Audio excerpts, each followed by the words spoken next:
if we just go back to absolute basics of what Tantra is, Tantra, the word literally means expansion of energy. So how does expansion of energy relate to sex? Well, from my perspective, during sex, there's a lot of energy that gets generated in the body. And what I also know is that a lot of sex that I had before I came to the Tantra journey was more about my mind than my body. So when sex happens in the mind, there's all sorts of things that happen, like I should do this and I need to make sure I please him, and he's kind of worried about whether I'm going to have an orgasm, so I better make sure I have an orgasm. And then the man's kind of going, oh, I hope I'm touching her in the right places, and I hope I'm doing all the right things, and maybe I'll put her into that position like I saw in the porn last week. And then the girl's going, oh, I've got to make those sounds like I've heard the girls in porn make. And so there's all of this thinking about what sex is. And when you're thinking about what sex is, the connection between you and your partner is going to be very, very limited. So for a lot of people, sex happens in the mind and the genitals, which then just leads to energy being dispersed afterwards. The man ejaculates, maybe the woman has an orgasm, he goes to sleep, and she's going, maybe I could get up and do some housework, because she's kind of got something inside of her that's going, I don't feel quite satisfied, I don't feel quite comfortable. I'm sure a lot of women have lay there kind of feeling envious that the man's fallen asleep while she's kind of going, oh damn, I can't sleep now. So when that kind of sex happens that's based in the mind and the genitals, it just leaves a flatness between the man and the woman. And in that case, the man withdraws a bit from the connection. He just kind of retreats into himself, and she's left kind of feeling dissatisfied. And that dissatisfaction in a woman can lead her to become a little bit needy or dependent or clingy with a man.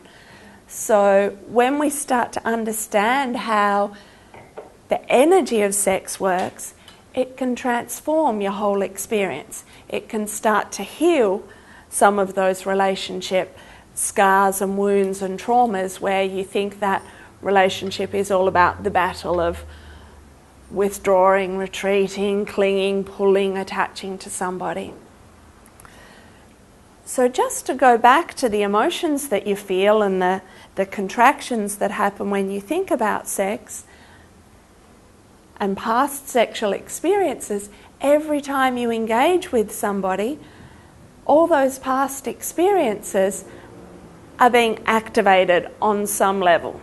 If you have not enjoyed sex in the past, then when you start moving towards sex, and this happens for a lot of women who've been dissatisfied sexually, is that they can feel sex coming towards them, and then they're like, okay, I guess I just have to do this. And they're remembering all the times they've been dissatisfied. So all of that contraction in the body is reactivated. So there's no chance for really feeling a newness of sexual energy move through the body. And equally for a man will know that he's not experiencing his full sexual potential. But there's a little bit more of a testosterone drive in a man, so he'll be moving towards sex, trying to work out how to please his partner, how to do the right things so that she doesn't feel obligated, so it doesn't feel like a burden. But again, when it's coming from the mind and he's in the place of trying, there's a certain contraction in the man's body. So again, all of those past experiences being activated. So when we look at Tantra as being about expansion of energy and how expansion of energy relates to tantric sex, it's because our sexual energy and our life force energy, they're the same thing. If you connect with your sexual energy, you have much more life force available. If you feel more life force, you will have more sexual energy. They're one and the same. Coming in to know that our sexual energy and our life force energy are one and the same, then we learn to live a more alive life, I was sharing with the ladies at this table earlier, in the same way that we only use about 5 to 10% of our brain capacity, we only use about 5 to 10% of our life force capacity. Most people only breathe enough to survive. So we're in this survival mode. People are kind of robots going about their work, and then we have to have some drinks to feel alive, or we have to take some ecstasy, or we have to take some Viagra. But using tantric practices, you can feel alive every day, whether you're on your own or in a relationship. And that's part of my passion for this work, is that it's a beautiful experience to share in a relationship, and it's also a really beautiful experience to open up to feel into for yourself. So the better our relationship is with ourself, with our own body, then the more this sexual energy can flow and expand and open up our awareness. So knowing that sexual energy and life force energy are the same, and that it comes from down in our belly, then connecting with my sexual energy and my life force energy means that the emotions that I've trapped in my body and the places where I've contracted myself physically, they come up to be released. Some of the contractions can be released through sexual healing and tantric healing. And we do a lot of that work through body work sessions, but then it can also be something that men and women can do within relationship or on their own. One of my favourite things for expanding that sexual energy and creating healing in the body is as simple as breathing. As I said before, most of us just breathe here, using very little of our lung capacity. The reason we do this is because we're scared of feeling. Why are we scared of feeling? Because from a very young age we've been conditioned. Don't be too sexual, don't touch yourself, it's not good to hang out with boys, they're only after one thing, or the guys are told to stay away from the girls, and then there's all sorts of other stories that go with that of don't be too loud, be a good girl, be a good boy, do the right thing. Boys can't cry, girls can't get angry. So we have all these layers of stories. Some of them are about sex, some of them are about our emotions. But essentially what all those stories do is squash down our sexual energy, squash down our life force energy. So as the sexual energy and the life force energy get squashed down, there's this constant experience of not feeling. Just not feeling anything in life, and therefore not feeling alive. And so in order to survive in that way, people have to live in their heads. And people living in their heads have to try and use their head to have sex. So Tantra is all about coming back to feel sex in the body. What does sex feel like? Does anybody have any understanding of having a deep sexual connection and feeling in the body? Anybody like to share or offer any words around it that it means for you? Freedom. Freedom, yeah. Yeah. Beautiful. Gorgeous, yeah. Anyone else like to share? Okay, so what if I could show you how to have some of that freedom? We might get some cushions on the stage. Okay, I might take my shoes off as well. This is where I take the dress off. It's where everybody takes all their clothes. Yeah. Yes, I'm ready.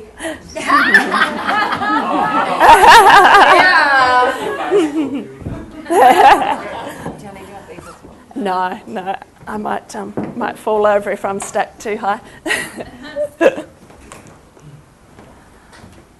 So what I really invite and encourage, I'm going to demonstrate for you But rather than trying to understand with your mind what's happening, just allow yourself to breathe into your body, to feel into your body, and let whatever's there move inside of you.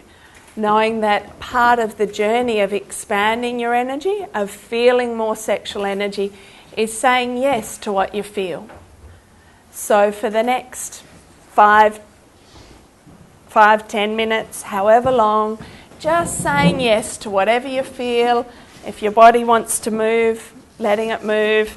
If there are sounds, allowing sounds.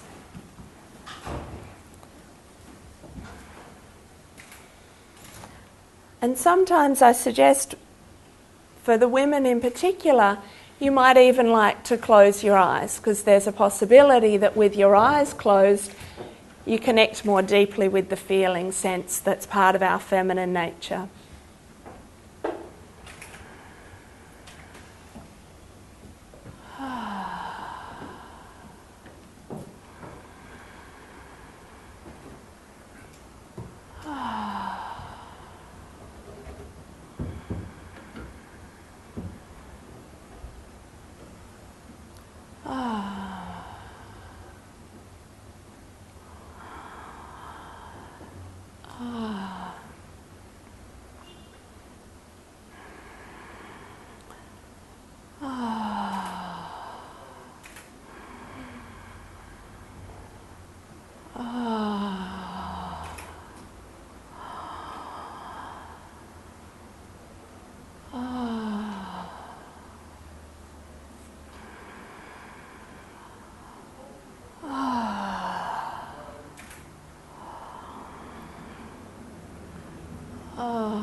Thank you for being the most number of people I've made love with on Valentine's Day.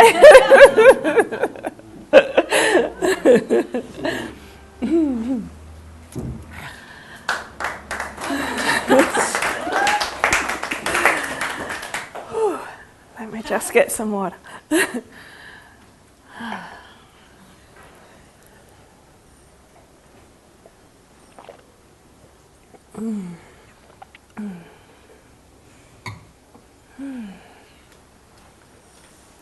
I don't think I'll put my heels back on. It might be a little dangerous right now, so I'll stay in bare feet.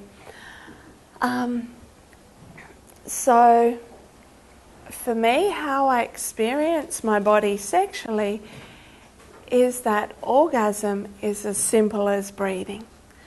It's giving myself permission to breathe fully into my belly, to allow my heart to be open, and there's an internal surrendering to life. It's not about surrendering to a man, although of course if I'm having sex with a man, I love surrendering with a man. But deeper than that, whether I'm on my own or whether I'm with a man, I'm surrendering to life, surrendering to this energy that wants to move through me. And when I allow it to move through me, there can be just waves and waves and waves of energy that is orgasmic energy. So I have a lot of women who go, well, yeah, I can orgasm, or I kind of strive and push and, squeeze and contract my body, and I have an orgasm that lasts for a few seconds. And what I say to those women, if you're having an orgasm that lasts for a few seconds, then you're ripping yourself off. Sex can be hours and hours of waves of orgasmic energy. And it doesn't have to tire us out. The reason sex tires people out is because they're trying to get somewhere, trying to do something, trying to please each other, performing for each other, all of that stuff which comes from here. But when we allow the bubbling up of sex internally that happens through our breath, and allowing a naturalness of movements in the body. Notice how my movements, they weren't contrived or controlled. I wasn't doing anything in particular. I was just allowing my body to move however it wanted to move. And sometimes that'll include my hands moving, sometimes my hips are moving a little, sometimes there's movement through the heart and the breast. Also allowing sounds, because if people hold back their sounds, which is often one of our big conditionings, like can't make sounds because people might hear you, but when you hold back the sounds, you also shut down your breath. But when you're free with your sounds, then it creates a vacuum inside, and as soon as there's a vacuum inside because you've released sounds, more energy rushes in.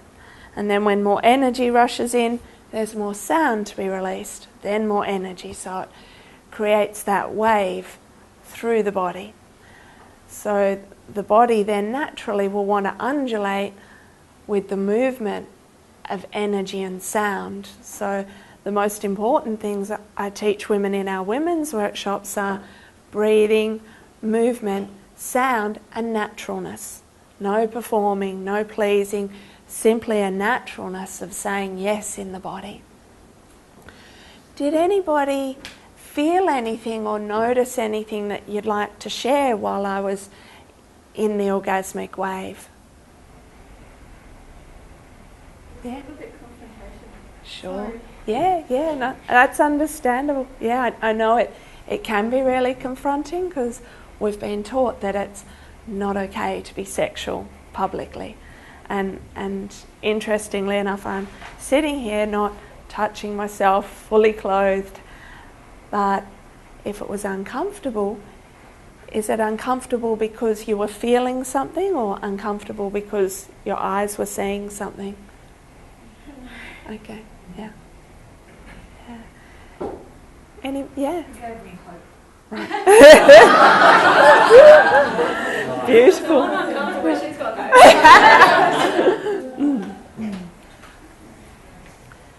Yeah. Because I've never really seen that happen. I found it quite, when I was shutting my eyes, quite erotic. And just, I've never really listened to that feminine sound before. And then I was starting to think, oh my gosh, and I felt kind of aroused, and I thought, oh, I wonder how everyone else is in the room. So suddenly I maybe felt self-conscious or something. I think because I thought, are the guys, getting really turned on by this, or are they going on a discovery? So I felt aroused, and then a little bit, I was holding back to see what would happen. Yeah, beautiful. And because that arousal is part of the naturalness of our energy. That arousal is the body saying, this energy wants to move, this energy wants to be free. So whether there are men or women in the room who are feeling turned on and aroused, it's simply your body going, oh, there's something very alive and awake happening here. How can I find that alive, awake thing inside of myself? Because when one person taps into an experience, then other people who are in the room hearing the sounds or watching the experience, those other people can tap into the feeling of that inside of them.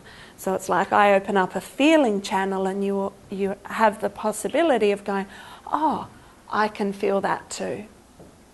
Just like if somebody walked in here and went, oh, I just won Tats Lotto, you'd all go, oh, wow. And then you might go, oh, it wasn't me. But the enthusiasm of a strong feeling is contagious. Just like the experience of sexual energy moving deeply, it kind of starts moving through each of the bodies in the room. So is that like a meditation thing?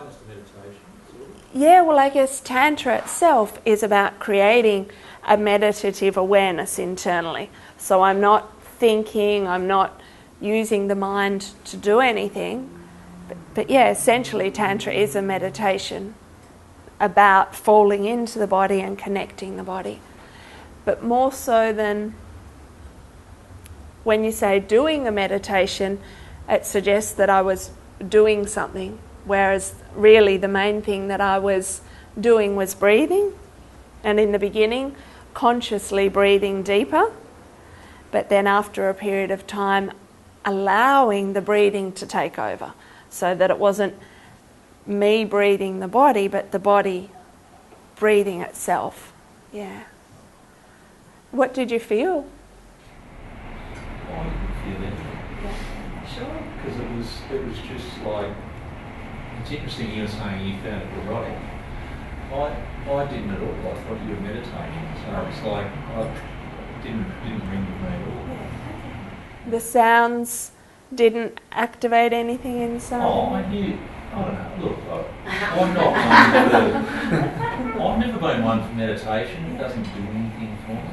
So, I've seen people meditate, and look, I'm not judging anyone by meditation. If you get off on it, great. But it's never done anything for me. So I could see that you were enjoying yourself, and good for you. So I wouldn't judge you on that. But it's just, for me, I don't think I would be able to do the same thing. Yeah. And the reason I demonstrate this is not to suggest that you need to meditate, but to let people see how when we do access our life force and our sexual energy in those deeper ways, that orgasm can move through the body without any effort. That's really the message behind it, is that orgasm is as natural as breathing. Yeah. Any of the other men like to share? Yeah. You mentioned that it's more about the body than the mind. Yeah. I find it almost impossible to keep my mind clear. Right. It's constantly going with something. Yeah. What when you're in that sort of mood, makes you be able to keep your mind clear? There has to be some sort of thought. Yeah, sure. What is it you're concentrating on? Yeah. I'm not concentrating on anything other than following the breath. So one of the breathing techniques that I teach is around allowing yourself to feel as though the breath is making love with you internally. So instead of something or someone else creating that experience, it's like the breath moves through the body so that the breath is making love on the inside of me. So if I go into a situation with somebody, let's say a love relationship to begin. If I go into a love relationship deciding that I have to get love from the other person, then I'm constantly dependent on that other person for love. So that creates a lot of the imbalance in our relationship. You know, I need love from you. You have to be there for me. And then if that person is busy when I need them, then my world falls apart. Same thing sexually. If I decide that sexual feelings and sexual energy come from the other person, then I miss out on this beautiful, exquisite connection inside of me, because I'm always trying to get it from somebody else rather than going, my cup is so full, I will bring love to you. My cup is so full, I can bring sex to you. So I'm not getting it, I'm not being a beggar for love and sex. I'm actually offering myself as love and sex, so it becomes a celebration rather than people taking and creating less than. No. And that's a big disconnect in relationships. People meet each other and everything's rosy and wonderful and beautiful because of the hormones and the adrenaline and everything that's changing and really new. But then as time goes on, the radiance falls out of a woman's face.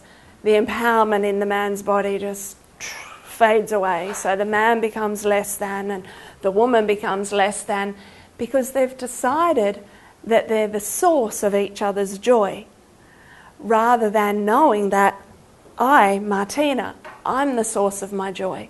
Just as I'm the source of my love, I'm the source of my sex. And I totally, totally love sharing my joy, my love, my sex with someone else. So if I come from the place where I want to share this with somebody, then my life is much more rich and meaningful than if I have to get it from somebody else. Difference between being a king or a beggar or a queen or a pauper. So choosing to live your life in a tantric way means that you can be kings and queens when it comes to love and sex. You can have abundance of love and sex, which then converts into harmony across all of your relationship. It's much easier to have a harmonious relationship when it works sexually. So just to go back to your question around what happens in the mind and ways that we can reconnect with the body. And actually, can I have maybe a man and a woman? I'm not going to ask you to have sex. I'm not going to ask you to get naked. I just need you to stand facing each other while I point something out. So would two people like to come up here with me? Okay, we've got Melanie. Okay, David. Yeah?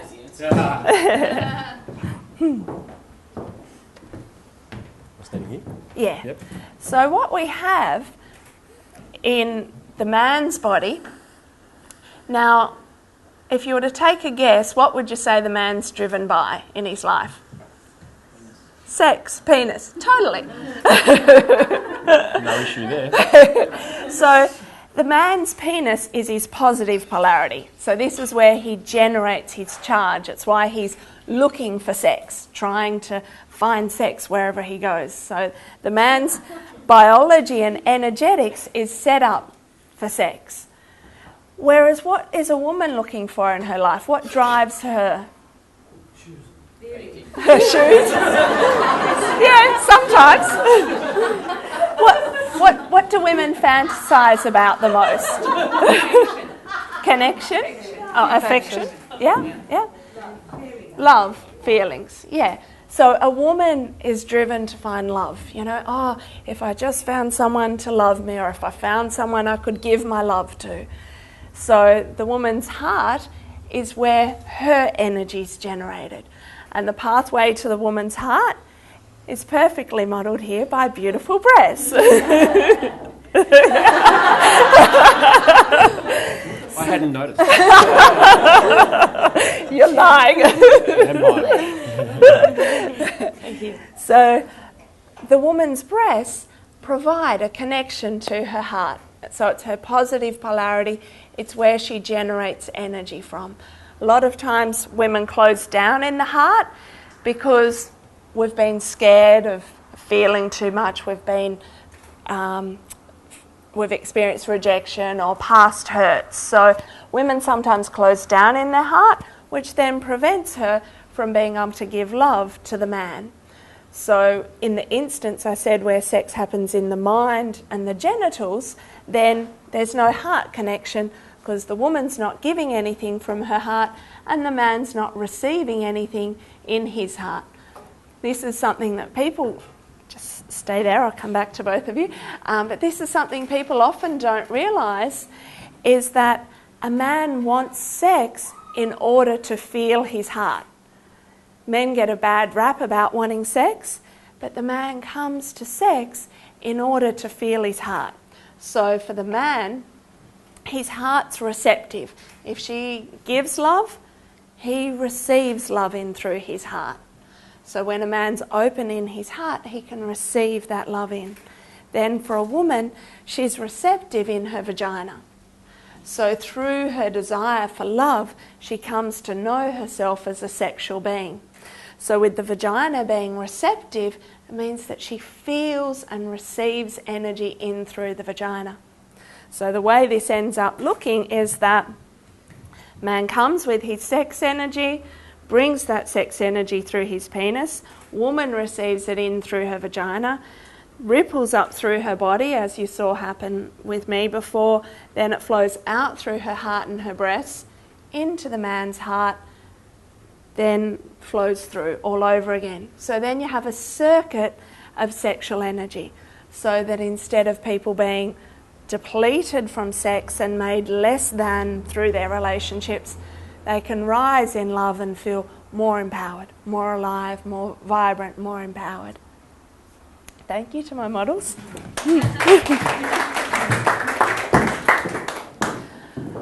Women often lose sensitivity in the vagina, so some of that receptivity that I spoke about in the vagina, it can be lost because a woman's engaged in unconscious sex. So when I say unconscious sex, she's been in her head, she's kind of been doing sex in order to get something, in order to have a certain experience with a man, but she hasn't really brought her fullness of her body. So when the vagina's desensitised, then the woman will often feel the need to thrust or move or do a lot of activity in sex in order to feel something. Whereas when a woman's vagina is sensitive and receptive, she can be still in sex and be aware that the penis brings all of these electrical charges into her vagina. And likewise for a man, he might lose sensitivity in his penis. And when a man's lost sensitivity in his penis, he'll do a lot of thrusting and fast movements in order to make something happen. So he's trying to make her feel something and he's trying to make himself feel something, but that leads to more disconnection. So we can use Tantra for sexual healing to restore sensitivity to the penis and the vagina, and to support men and women to feel flow and connection between their hearts. So then we have people feeling more love, feeling more sexual energy, and feeling more freedom, as Eloise said before, which is part of the benefit, because when we really feel sex in our body, there's a freedom, because we're not being beggars, it also means that the mind naturally slows down. When we learn, and David will take you through some of the tips to actually having better sex, but when we can engage in that way, then the mind slows down, because then the man can breathe into his body, feel his penis from the inside, and he can connect with those electrical charges that travel through the penis and into the vagina. And then his penis will let him know how to engage with the vagina, rather than his mind telling him how to do it. And then when you've got the heart connection, there's an in-tuneness with each other, a sensitivity of feeling each other, so that after sex people can be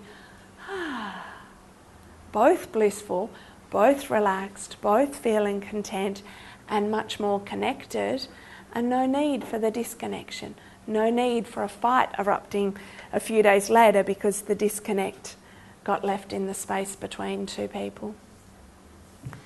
So does anybody have any questions? I think we're about question time now.